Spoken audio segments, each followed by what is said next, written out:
नमस्कार सबको। मैं ग्रुप कैप्टन नरेंद्र वर्मा।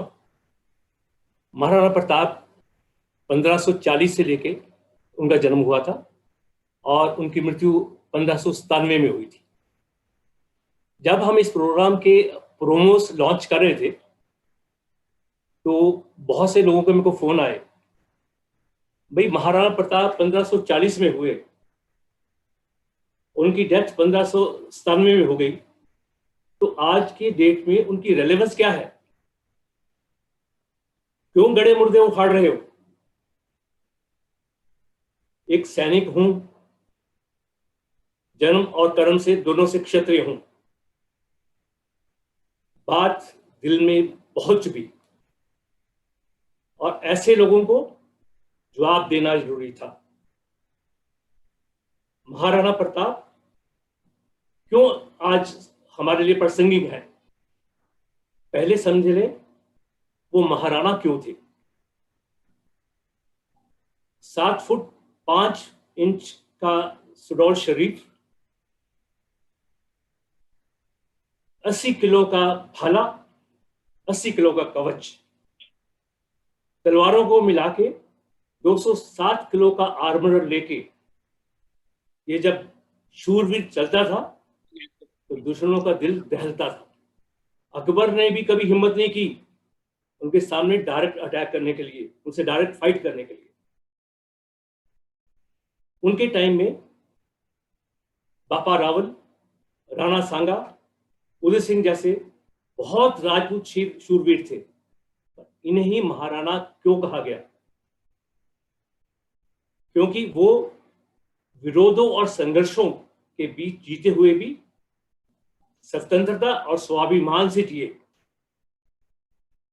वो राजमहलों में भी रहे शान से, जंगलों में भी रहे शान से, राजमहलों के 36 भोग भी खाए और घास की रोटियां भी खाई शान से, राजकुमारों से दोस्ती भी की शान से और भीलों के दोस्त भी बने, उनके भाई भी बने शान से।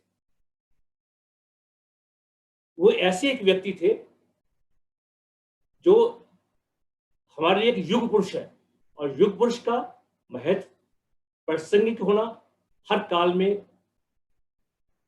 जरूरी होता है।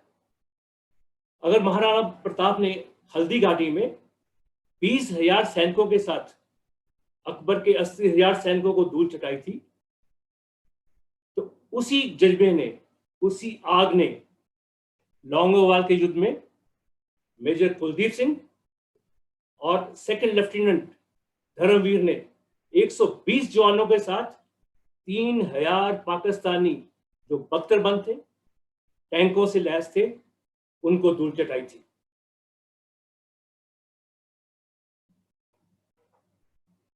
महाराणा प्रताप को मारने के लिए अकबर ने बहलोल खां को भेजा था, जो कि 7 फुट 8 इंच हाइट और एक हाथी की तरह शरीर रखते थे। कभी उन्होंने युद्ध में हार नहीं मानी थी और लोग उनसे डरते थे। जब महाराणा प्रताप के सामने आए और लड़ाई हुई तो एक ही वार में महाराणा प्रताप ने उनको लकीर के समान, उनको घोड़े के समेत दो पार्ट में बांट दिया था, काट दिया था। ऐसे थे महाराणा प्रताप। और आज के दिन में अगर मैं कारगिल युद्ध की बात नहीं करूं तो कहीं मैं झूठा पड़ जाऊंगा, क्योंकि आज के ही दिन कारगिल युद्ध के लिए विजय या वीरगति का ये नारा दिया गया था। और जब .487 फाइट को जीतने के लिए कैप्टन बत्रा को ड्यूटी दी गई, खड़े पहाड़, ऊपर पाकिस्तानी छिपे हुए पूरे गोला बारूद के साथ, तो उस वीर ने महाराणा प्रताप का स्वतंत्रता स्वाभिमान का नारा लेके, दिल में आग लेके वो उस पहाड़ी पे चढ़ गया और उस पर तिरंगा फहराया था। कहा था दिल मांगे मोर। पर जैसे जगबाल टाइप उस टाइम भी हमारे देशद्रोही थे, गर्गे बेदी थे। यहाँ भी कुछ शत बेदी थे हमारे साथ, जिन्होंने इंटरव्यू के बहाने सैटेलाइट फोन से के कारण जानबूझकर या गलती से हमारे सैनिकों की लोकेशन दे दी। इसके बाद हमने 2016 में सर्जिकल स्ट्राइक की, दुश्मन के घर में घुस के, उनको घर में घुसने के बाद उनको पीटा मारा, और वो एक हमने कारनामा किया जो दुनिया के इतिहास में, एक सैन्य के इतिहास में एक स्तंभ है अपने आप में। पर उसके बावजूद जैसे महाराणा प्रताप के काल में कुछ गद्दार या घर के बेदी थे, हमारे यहाँ भी कुछ विदेशी पोषित राजनीतिक नेता और कुछ मीडिया वालों ने सवाल उठाने शुरू किए, इसका प्रूफ क्या है? इस सर्जिकल स्ट्राइक जिसपे हमारे जवानों ने अपनी जान पे खेल के एक सर्जिकल स्ट्राइक की थी, उसका प्रूफ मांगा जाना लगा। भारत इस दौरान अपनी नीति बदल चुका था। एक गाल पे थप्पड़ मारने पे दूसरा गाल आगे करना हमने छोड़ दिया था। हम दुश्मन को उसके घर में घुस के मारेंगे, ये हमारा नियति है। ये महाराणा प्रताप की दी हुई आग थी हमारी। इसके बाद हमने बालाकोट स्ट्राइक की, 70 किलोमीटर तक दूर घुस के पाकिस्तान के घर में 300 से ज्यादा आतंकवादियों को उन हुरों के पास भेज दिया जिनकी उनको तलाश थी। पर इसके बाद भी हमारे दोगले पत्रकारों ने और कुछ भौंके राजनेताओं ने बोला कि वहां आतंकवादियों को नहीं मार के आए होंगे, वहां वृक्ष गिरा के आए होंगे। जो महाराणा प्रताप के टाइम में कुछ देशभक्त थे, कुछ घर के बेदी थे या कुछ गद्दार थे, आज भी हैं। यह है रेलेवेंस महाराणा प्रताप की।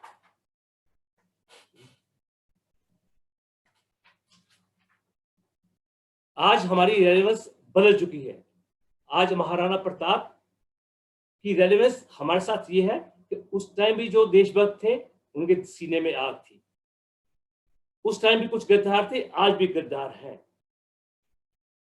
कहने को दुनिया कहती है, लिखने को दुनिया लिखती है। इस कहने सुनने को ही हम नई कहानी कहते हैं। हरियों की छाती के ऊपर तलवार लेखनी के द्वारा लिखी गई जो खून से, हम उसे कहानी कहते हैं। अगर हमारे देश में ये गद्दार नहीं होते, JNU, AMU ऐसी यूनिवर्सिटियों में जंग चलेगी, जंग चलेगी, भारत तेरी बर्बादी तक जंग चलेगी नारे नहीं लगते, तो ये हमें रेलेवेंस समझ नहीं आती। प्रताप क्यों चाहिए?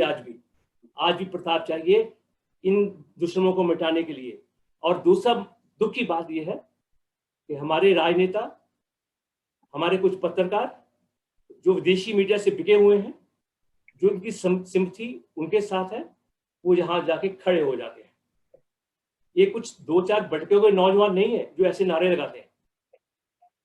ये वो लोग हैं जो बिकाऊ माल है, जो विदेशी शक्तियों के साथ बिके हुए हैं और उनके साथ खड़े होकर उनका समर्थन करते हैं। आज प्रताप की वही आग, वही स्वतंत्रता की भावना, वही स्वाभिमान चाहिए इनको कुचलने के लिए। अफजल हम शर्मिंदा है, तेरे कातिल जिंदा है। ये जो आस्तीन के सांप हैं, जब तक नहीं मारे जाएंगे, जितनी बार मर्जी हम बाहर के दुश्मन को हरा लें, ये घर के दुश्मन हमें खा जाएंगे। बहुत सह चुके इन मक्कारों को। अब समय आ गया है इनको भेजना, अफजल के साथ भेजना जरूरी हो गया है। जहां अफजल को भेजा है हुरों के साथ, इनको भी वहीं भेजना होगा।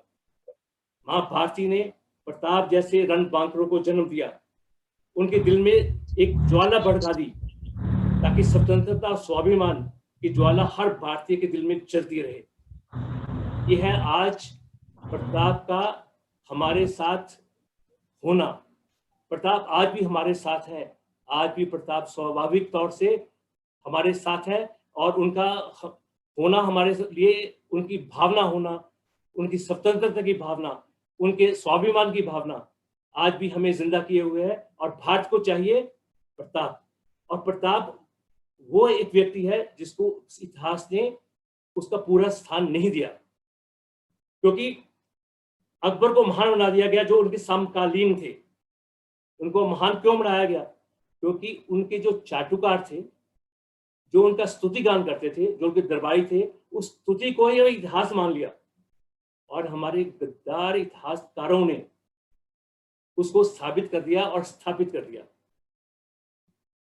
अकबर हजारों लोगों को मार के उनका धर्म परिवर्तन करने पे भी महान हो जाते हैं, और प्रताप हजारों लोगों को जीवन दान देके उनको जीना सिखा के भी महान नहीं बनते।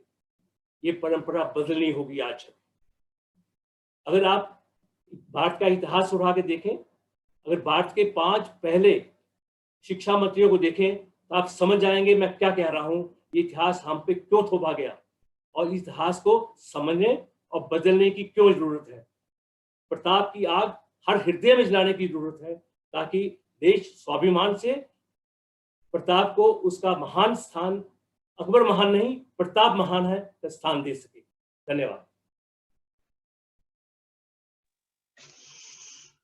बहुत बहुत धन्यवाद कैप्टन साहब, और बहुत बढ़िया तरीके से आपने प्रताप के जीवन के कालखंड को आज की परिस्थितियों के साथ जोड़ा। बहुत ही सुंदर।